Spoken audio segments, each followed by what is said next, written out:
The thing to keep in mind about the ideal gas law is that it only truly applies to gases at high temperatures. At lower temperatures, the attractions between the molecules become more and more, and we have to start paying attention to those interactions. Remember that a gas expands to fill its container. When you cool those particles to the point that they condense and become a liquid, that volume decreases. When you cool it even more, it becomes a solid and experiences even more decrease in volume. Because of the size of the molecules themselves, the volume can never actually reach zero. A gas can also become a liquid if the pressure is increased enough. A common example of this is carbon dioxide. Carbon dioxide is a gas at room temperature, and it freezes at negative 78 degrees Celsius. But we often buy it out of the freezer at the grocery store. It is solidified by decreasing the pressure in the container until it solidifies. As the pressure decreases, there is a critical temperature above which a liquid cannot exist.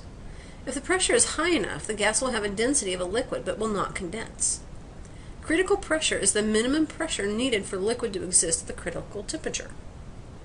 Pressure versus temperature graphs or phase diagrams can be used to determine the phase of a substance. The solid lines are the boundaries between the phases and where more than one phase can coexist in a system. For example, water boils at 100 degrees Celsius at 1 atmosphere of pressure. If the pressure is increased, the boiling temperature rises as well. The actual temperature can be determined by following the line. This is why boiling water at altitude occurs faster. There's a lower atmospheric pressure, therefore a lower boiling point. The curve between the liquid and solid phases shows us that an increase in pressure results in an increase in the melting point. The third line is a line between a solid and a gas. If the pressure is low enough, there is no liquid phase. The solid particles will sublime directly into a gas. And this is actually what happens when you open up the container of carbon dioxide. All three of these curves meet at the triple point. This is the pressure and temperature at which all three phases exist at once. We have a sealed container, and inside this container we have some fluid. Above the fluid we have a vacuum.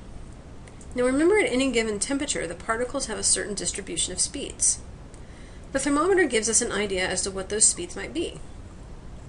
The liquid in the container is at its boiling point, and so has particles that are moving fast enough to escape the attraction to the other particles and become a gas.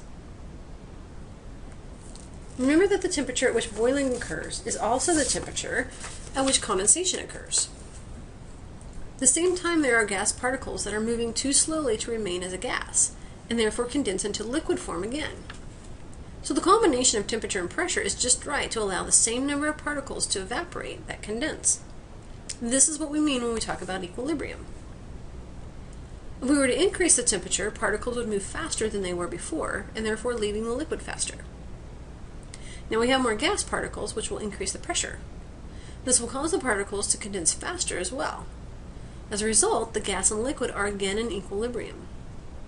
This pressure where the gas and liquid, or solid, are in equilibrium is known as vapor pressure. This pressure depends on the substances as well as the temperature at which the equilibrium occurs. Sometimes there is more than one gas present in the sample. In this case, we talk about the partial pressures of the gas.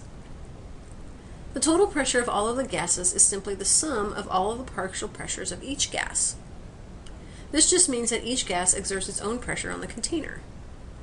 This is consistent with Pascal's principle that talks about the pressure of a fluid being exerted all the way through the fluid undiminished. If you've ever been to Kansas in August, you know it's not necessarily the heat that gets to you, but the unbelievably stifling humidity. When we say humidity, we are really talking about the relative humidity of the air. Air at any given temperature can hold a certain amount of water vapor.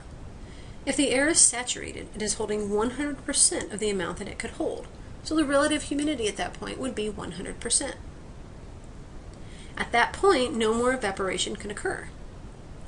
As the temperature increases, it can hold more water vapor, and as the temperature decreases, it can hold less water vapor. So saturation is 100% relative humidity. Now, if the temperature continues to drop, eventually it will reach a point where the air becomes saturated.